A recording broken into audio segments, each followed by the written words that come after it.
J'allais terminer d'assembler l'arrière du troisième jet boat avec toutes les pièces qui sont là. Mais quand j'assemble ça, j'ai un petit détail sur tous les pliages avec les coupes en biais. J'avais pas montré, mais à chaque pli, tu vois, ça me fait une petite bosse. Et toutes les pièces où j'ai un pliage sur un bord en biais, ça me fait ma petite bosse. Bon, c'est pas un gros problème, mais ça vient du fait que quand je mets la pièce dans la machine, comme le bord est en biais, cette partie-là, elle appuie plus sur le V. Donc ça me maintient pas la pièce, ça me la plie moins à cet endroit-là. Donc bon, je sais pas s'il y a une solution pour ça. Moi, je prends un tas de carrossier et je vais venir me mettre là à chaque fois sur toutes mes pièces et taper un petit coup pour le redresser. Donc tu vois, tac, là ça est revenu nickel. Bon, heureusement, c'est de la 3 en alu, donc je sais pas si quand ça fait ça sur de la tôle de 10 en acier, s'il y a une solution pour pas que ça fasse ça. Donc là, je vais assembler cette pièce-là avec nos tonneaux mortaise là, qui doivent rentrer dans les trous. Bon là, je vais juste poser et emboîter. Le problème, c'est que ça touche pas partout, tu vois, il y a des écarts là, donc je vais souder par derrière ceux qui touchent. Comme ça, elle va se tenir tout seul et après, je pourrai forcer dessus pour pousser par derrière. Bon, alors cette pièce-là, c'est bon, c'est posé. J'ai même fait un petit point ici, comme ça me tient bien la hauteur. Et là, la pièce d'après, ça va être celle-là.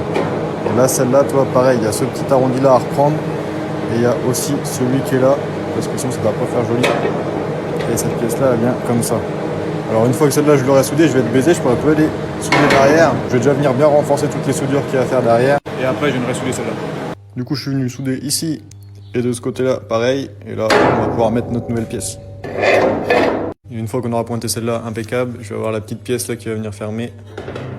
Alors, à peu près, tu vois. Tout quart à quart pour pouvoir souder et meuler et que ça se voie plus.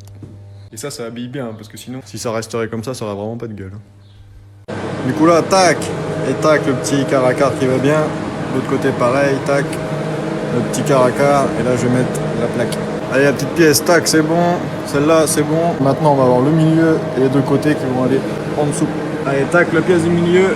Pareil, pointer toujours en quart à quart. Comme ça, je pourrais meuler et faire les mêmes arrondis que ça. Tac, la gauche. Les petits renforts de fond de coque, c'est soudé. Toc, toc. Les grands cordons en bout. L'arrière tout assemblé, ça nous donne ça. Tac. Le dessous. Et après, une fois que tout sera soudé et poncé, ça finit comme ça. Donc là, c'est poncé. Les petites soudures intérieures au TIG.